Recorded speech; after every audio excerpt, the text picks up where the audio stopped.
खुलुमबाय आं किलिकां ब्रह्म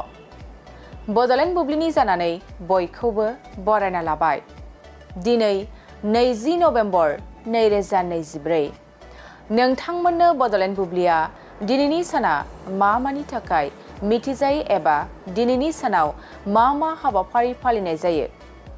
नोंथांमोननो फारि फारि बड'लेण्ड बुब्लिया फोरमायगोन दिनैनि सानखौ इउनिभार्सेल चिल्ड्रेन्स डे महरै फालिनाय जायो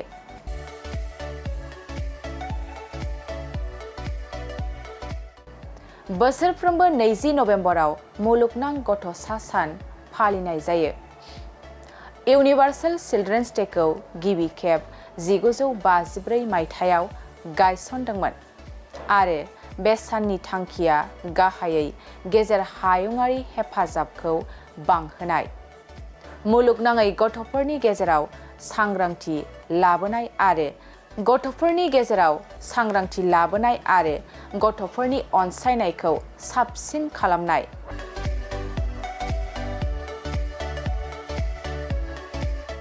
बेनि अनगायैबो दिनैनि सानखौ वर्ल्ड फाइल्स डे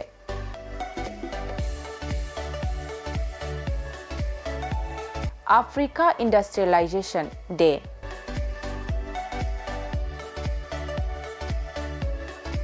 आरो इन्टारनेशनेल हाग ए रानार डे महरै फालिनाय जायो